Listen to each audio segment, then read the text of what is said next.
All right, I'm going to try something new today because I have this text here that is just so wild and a text that I really misunderstood when I first came to it. So hopefully I'm going to be able to help you walk through it as well. This is Second Kings chapter 4 verses 8 to 37, the Shunammite woman and Elisha.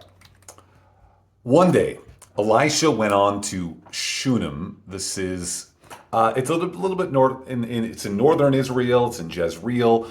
It is importantly straight. It's very east of Mount Carmel, about 40 kilometers, 20 something, 24 miles in freedom units if you use those. Um, and here a wealthy woman lived. And the text introduces her as wealthy. And this is the first point in this narrative where there's something a little odd going on because we remember Elijah, and there's a very similar story in Elijah in First Kings 17 where he goes to the widow of Zarephath, and this is a widow, and she was very poor, completely destitute. And you have to wonder, with everything that goes up, if there's something a little different about Elisha's ministry, and there's something a little off, and the narrative wants to show us this, and we're gonna see as we go on. And first thing, she's a wealthy woman, and she urged him to eat some food. So whenever he passed away, he would turn in there to eat food. That's all good. Hospitality. She's a great example of hospitality. You can take that to the bank, use this as an example of hospitality. But there's way more going on here than just that. Now, she says, let us make a small room on the roof with walls and put there for him a bed that is for the Elisha, a table and a chair and a lamp, so that whenever he comes to us, he can go there. And things like a lamp, like this is fancy stuff. Like lamps are not like common possessions. And one day he came there and turned into the chamber and rested there. So he's just very impressed. And he said to Gehazi, his servant, call this Shunammite.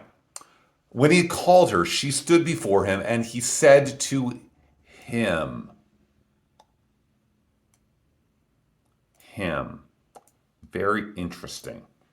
Say now to her, see, you have taken all this trouble for us. What is to be done for you? Would you like to have a word spoken on your behalf to the king or to the commander of the army? We'll leave her answer for a second because this is just very odd because he calls her through his servant Gehazi, and the naming of Gehazi there should alert us too because we're only one chapter removed away from Gehazi falling prey to greed with the Syrian commander and Naaman, and ending up receiving the leprosy of Naaman. And so the fact that Elisha is consorting and maybe giving some favoritism to the rich here maybe alerts us to there's something a little off with Elisha's ministry. And we know that something is off with Gehazi's heart. And maybe the text is getting like Elijah, Elisha, and then Gehazi. And this is something we often see in life where we have, a mission or a family that starts off really well, and maybe the son like carries that ministry, but the third generation, it's like the wooden shoes up the ladder, satin slippers coming down. Like there's a certain level of comfort. People start getting comfortable, and bad things happen. But anyways, I'm getting ahead of myself. We see this separation between Elisha and the people that he's ministering to. Like he doesn't even talk to this woman directly. Compare this to First Kings 17, where Elijah speaks directly to the widow of Zarephath. He doesn't have a servant go between here. He's speaking directly like any normal human being would, especially when, she's standing before him and he said to him, that is to Gehazi, to say to her, which is just like, it's so weird. It's almost like, going to shake someone's hand and putting on a glove before you shake their hand. It's like this separation, like, oh, the high and mighty prophet, and it's good to respect holy men. And it was good for everything that this woman did was good, and even receiving help is good. But maybe there's something going on with Elisha's heart. Now, Elisha wants to give back to this lady, and the impulse to give back is a good one. There's it's good to graciously receive and to graciously give. And yet the fact that he's name dropping the king here, by the way, the king, is it, I forget the name of the king, but it's a bad king. It's son of Ahab, not the one who died, not Ahaziah, the next one. And, you know, why are you name dropping a bad king? But, anyways, she answers indirectly and politely. She's going to speak more directly later on in this text, but maybe she detects a little impoliteness here. But anyway, she just says, "I dwell among my own people," and nobody knows exactly like the essence of that. But it's well, the essence is that she has everything she needs. Now, and he said, "What then is to be done for her?" Gehazi answered, "Well, she has no son, and her husband is old." Now, this is a big problem. She doesn't have a son. A son's a very important thing for inheritance and security, especially if the husband is old and might die soon. So he said, "Call her." And when he had called her, she stood in the doorway. And he said, "At this season," so he's speaking directly to her now, "at this season, about this time next year, you shall embrace a son." And she said, "No, my Lord, O man of God, do not lie to your servant." Interesting, it mentions lying here. Highlight that. Interesting, lying, because there's going to be some lies later on, and I'm not 100% sure what to make of them, but it says, "Don't lie to your servant." Now, as you know, the woman conceived, and she bore a son about the time next year, the following spring, as Elisha had said to her. That's all good. And you could say that maybe I'm a little off track with Elisha being a little out of sorts here, because God blesses this, but it's not the first time we see someone. It's not the only time in the Bible we see someone whose heart isn't right being blessed in their ministry. Judas, by all accounts, cast out demons and preached the gospel and healed people, along with the other 11 disciples and the 72 that were sent out by Jesus. Ministry like results are no indication of a correct heart by the practitioner. And anyways, as a child, but then immediately the story moves forward a couple of years. When the child had grown, he went out one day to his father among the reapers. They'd be reaping grain. And he said to his father, "Oh, my head, my head." The father said to his servant, "Carry him to his mother." And when he had lifted him up and brought him to his mother, the child sat on her lap till noon. And then he died. Death of a child is a hard thing.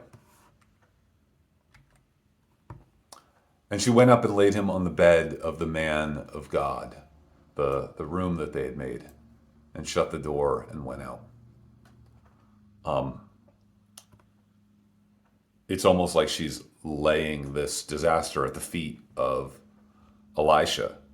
And who could blame her? Then she called to her husband and said, "Send me one of the servants and one of the donkeys, that I may quickly go to the man of God and come back again." And he said, "Why will you go to him today? It is neither new moon nor Sabbath."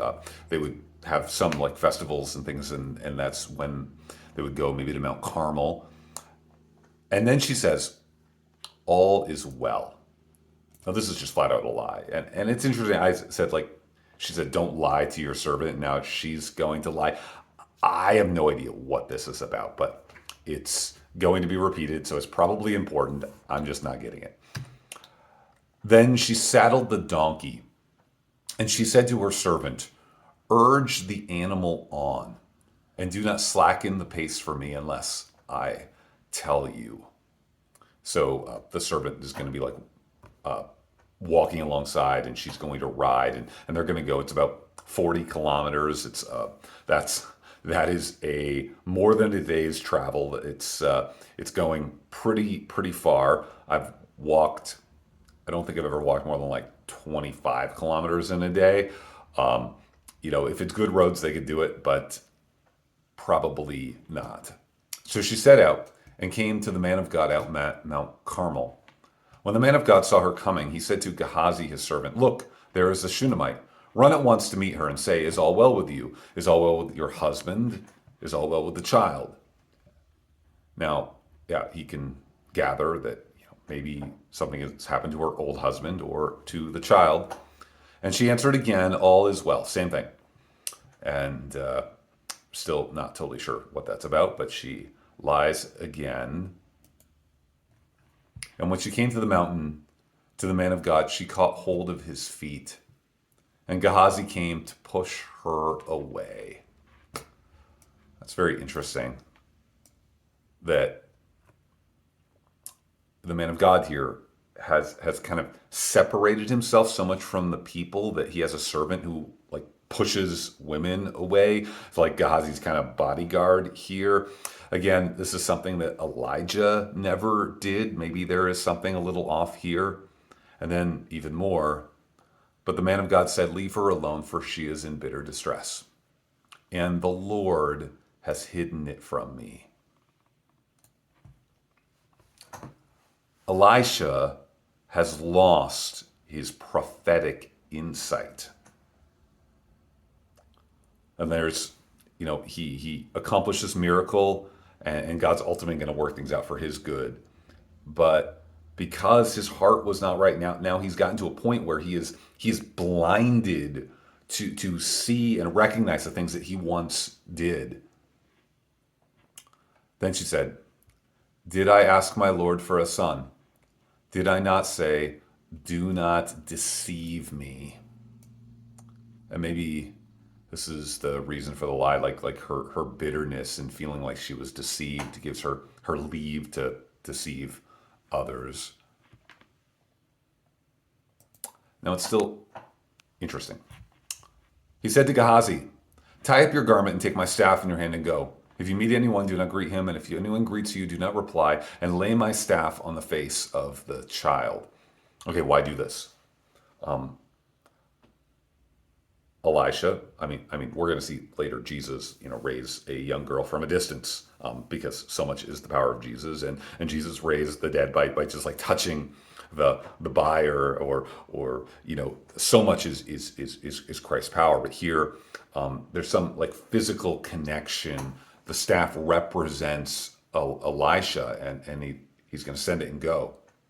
But again, the whole thing here has been like the separation first from his conversation, and then being up on the mountain, having Gehazi, ready to push her away, although he accepts it now. But it's obvious that there is separation between him and the people.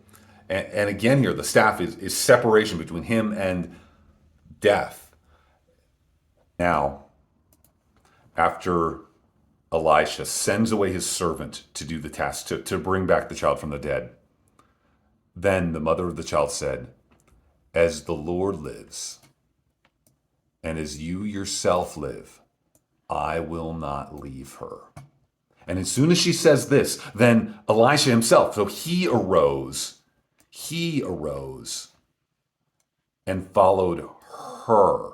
At all this time, he'd been like the guy distancing himself, but now he follows her. And he does so at this word. And this we should probably recognize if we've been reading in 2 Kings, because this line, "As the Lord lives and as you yourself live, I will not leave you," that the Lord God providentially put this in the mother's mouth to remind Elisha of how far he had strayed from the path of his master. Because this is the exact line that he says in chapter 2. He says it 3 times as they're making this kind of journey around Israel. And Elijah says, "Please stay here." But he said, "As the Lord lives and as you yourself live, I will not leave you. And this leaving at the time, we felt it was like merely physical. And maybe there's something a little more here. Maybe this teaches us something about chapter 2 as well, that this like journey around Israel, which felt kind of meaningless, they actually just go in a circle. There was a reason for this, is that Elijah was trying to tell Elisha, like don't leave my way of ministry, my humble manner of ministry that I've lived, challenging the power of kings, being there for the widow and the outcast and the poor. Don't get too comfortable. And now God, through the mouth of this woman, reminds Elisha of his master and the way that he learned and the way he was taught. And at this word, he leaves the mountain to go to the lowest place, the place of the dead. When Elisha came into the house, I missed a part. So Gehazi goes and lays the staff, and nothing happens. It doesn't work. Elisha isn't going to be able to minister at a distance. He needs to be close, and we're going to see how close. When Elisha came into the house, he saw the child lying dead on his bed. Child's dead, not merely swooning. All the nonsense modernists. Child's dead. They know what dead people are. Dead on his bed. So we went in and shut the door behind the two of them and prayed to the Lord. And here, prayed to the Lord. That's kind of new. We haven't seen Elisha pray to the Lord now. He lost his prophetic insight. He'd created all this distance, and now he realizes it and he prays. It doesn't give us the content of that prayer, but I imagine it's quite the reckoning. I've had those prayers in my own ministry seasons before. Then he went up and lay on the child. Now that's kind of weird, but that's the same thing Elijah does when he raises the widow's child from the dead. And it's just an act of mourning, desperation, an act of identification. It's also like makes them ritually unclean. Here was the guy on the mountain, the Mount of God, Mount Carmel, and now he descends to the place of death, literally with the child, and even more so, putting his mouth on his mouth, his eyes on his eyes, and his hands on his hands. Mouth and eyes and hands are representative of the whole person, and he contacts him in every possible way. He stretched himself upon him. Same language uses 1 Kings 17. And the flesh of the child became warm. And now this isn't like a method of raising the dead. Obviously, look at Jesus Christ or Paul. He just takes up the child in his hands after Eutychus when he falls out the window. But here we have Elisha completely submitting himself to the lowest place. And while he had created distance in every way before with going through his servant and being up on the mountain, and now in every way he has closed that distance, not only with people, but actually a dead corpse which he knows is his fault. It was his foolishness and rashness that led to this great suffering of this woman. But God doesn't just give us what we deserve. Praise God. Then he got up again, walked once back and forth in the house, and went up and stretched himself upon him. The child sneezed 7 times. I don't know why. There's often 7 times in the Bible and 2 Kings, they use it. A sneeze is kind of like a breath, the breath of life back to him. And the child opened his eyes. Then he summoned Gehazi and said, "Call the Shunammite." So he called her, and when she came to him, he said, "Pick up your son." So she came and fell at his feet, bowing to the ground. And that's, maybe a little bit problematic, still bowing to the ground. If he was totally right here, so like don't bow to me, like praise God. Hopefully it's just not recorded here. Then she picked up her son and went out. There's actually a little prologue, postscript to this story in chapter 7, where the Shunammite woman is going to have Eli, Elisha tells her to leave because there's going to be a famine. They leave the land, and then she comes back and has her land restored because Gehazi is telling this very story to the king at the time. And we see there that God was going to provide a providential way for Elisha to do good to this woman, apart from his kind of meddling in things that maybe he should not have, when there were, maybe other needier and poorer people he could have been helping. But all in all, here we see the story of a religious person go astray, and it happens so often. It can happen to anyone. And the lesson is for us to be with and close to those we minister with, not to create separation, and to truly care and identify with, and like Jesus Christ, make sure we are not giving precedence to the wealthy and powerful, but caring for the weak, the widow, and the outcast. For true religion is this: to visit widows and orphans in their time of need, and to keep oneself unstained from the world.